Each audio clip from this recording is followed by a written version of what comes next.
You should have been shooting for upside in the middle of the late rounds of your fantasy drafts. There's a lot of roster cloggers in the middle of the draft, but once you get around those double-digit rounds, there are some rookies who have tremendous upside that you can gamble on and see what happens. And there's got to be a spot in the draft you got to take your gamble. Let me know in the comments below who you made your gamble on this season. Who's that one player you drafted that you know that it's either going to be all the way boom or a potential bust, but you had to do it anyways. Want to hear it right now. But we're going to be talking about Quentin Johnston today, wide receiver of the Chargers, first round rookie. Dude has a tremendous upside, looked good in training camp. He's athletic, has good size adjusted athleticism, and really could turn things on if the dominoes fall his way. But before we dig into the stats, make sure you hit that subscribe button right now. You need to hit that subscribe button and stop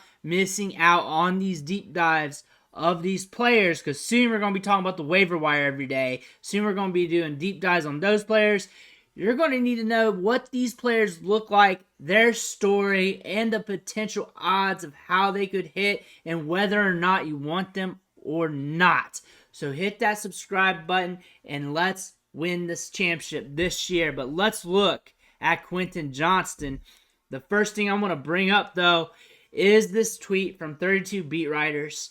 Follow them on Twitter because they cover what all the beat writers say. And what they're saying here is the Chargers are going to be an 11 personnel lot, and in 3 wide receiver sets, it looks like it's going to be Keenan Allen, Mike Williams, and then Joshua Palmer being the third guy. That leaves out Quentin Johnston. The thing about this is we already knew Quentin Johnston was going to be the long-term play. We knew Keenan Allen was going to soak up target share. We knew Mike Williams was going to be getting the deeper targets. And we knew Quentin Johnston was going to get his opportunity intermittently. And we knew this is a long-term play that the Chargers made in the first round with Quentin Johnston because of Mike Williams' contract for the long term. Got to see how that unfolds going forward. But still, going into his rookie season here, the one thing we can say about this depth chart is the bill of health for Keenan Allen and Mike Williams every single year hasn't been the greatest, and that's something we're going to have to pay attention to throughout the season. And anybody who drafted Quentin Johnston had that on their mind when they made that draft pick, and I guarantee you did too if you made that draft pick as well. Going at his college profile here, age 18 breakout. Broke out early with over a 20% market share of TCU's passing production. Very solid. And all 3 years he was there, he had over a 20% market share of their passing production.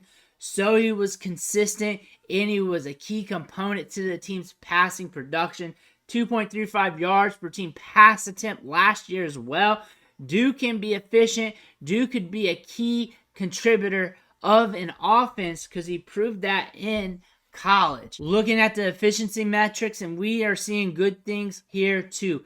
8.9 yards after the catch per reception last year, 8.3 on his career, but yards per route ran, 3.05 last year on 97 targets. Looking solid, but they like to target him downfield. We like that for fantasy. 18.7 ADOT his sophomore season, his best year. That's incredible. That's elite. That is really getting balls chucked downfield towards you. 17.5 the year prior. It dropped a little bit in 2022, but look at the targets. He's seen an increased share of the targets. 97 targets in 2022 versus 61 and 41. And 2022 was his first year with over 1,000 yards. The thing about this, he still had over a 20% market share of the team's passing production in each season. This is just a lower volume passing attack that just does not push the ball downfield a lot with Max Duggan and company. But he's managed to be efficient per yards per route ran. ADOT's good. So how this transcends to the NFL level is you're looking at a guy that can stretch the field, play downfield with ball skills, and if he connects on any of those deep targets, then that could be a big week in fantasy. All he has to do is catch 1 or 2, and you're looking at a couple 5-6 point plays, and those add up, along with the other catches in that game. can get you a little bit on the yards after catch, but this is a deep ball guy. He's got the size to box you out. He can get downfield a little bit, and you're going to chuck it down deep. And we've seen this in training camp. That's how they want to implement him as a deep ball specialist who can use body control to win at the catch points. And then looking at his draft portfolio here, 6'3", 208 pounds, first round pick, drafted 21st overall. Really good profile as we look at it here.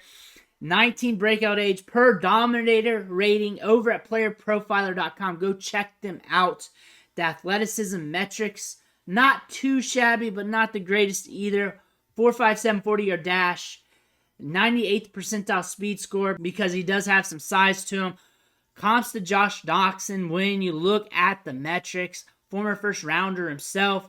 Similar production metrics as well. He had a 25% target share in his best year and a 31% dominator rating his best year as well. That accounts for the touchdowns. Probably would have had more touchdowns if this offense was more potent. Decent catch radius. So an interesting prospect here, considering he's getting air yards, and the 40 time doesn't match with that. But this guy plays well downfield, and maybe they were targeting him too deep as well. Maybe that's created some inefficiencies.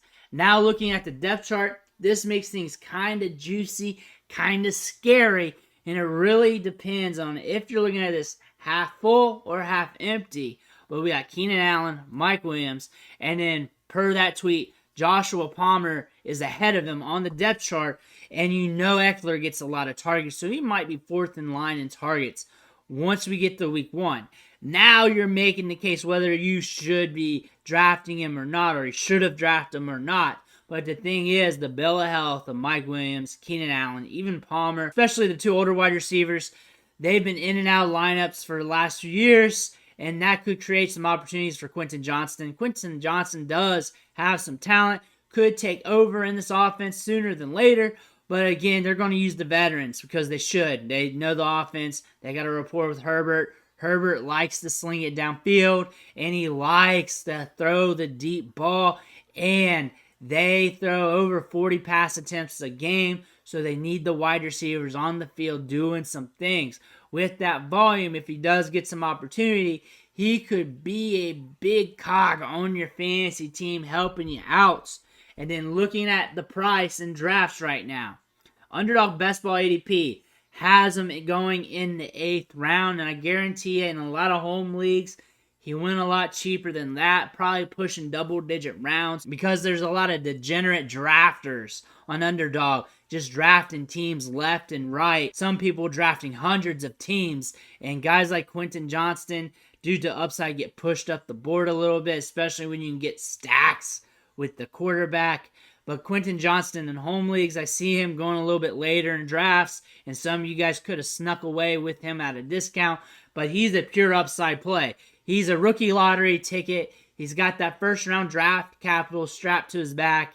He's got some decent size-adjusted athleticism. He can win downfield, which means air yards. Air yards means opportunity to create fantasy points, which is something we like to see. And you need him because he's a rookie who could blow up if the dominoes fall his way, and that is why you're drafting these lottery tickets. And at that price, that's a cheap lottery ticket that you can really blow your wad on, and if it doesn't hit, it's not going to hurt you. But you don't want them because you're scared of that depth chart. And I understand, we're not trying to sell them to you. We're trying to share the information, and I'm trying to tell you why you would want them and why you don't. You don't want them because of the depth chart. You don't like rookies. You can't be patient with rookies. You don't want to be patient with rookies. You want to turn and burn with the waiver wire and not wait. You want to do what you want, and you want to have no part of a rookie on a clogged depth chart because you know that you're going to drop him too early. You can't wait, and you want to move on from him, and that's okay. But you do need to know Quentin Johnston has some talents, can make some plays happen downfield, and this depth chart could be juicy if the injury bug likes to rear its head again, which has happened before to some of these wide receivers in this offense, which could be an impact for him later down the road. But let me know what you think in the comments below. I want to hear about that. Make sure you hit that subscribe button on the way out.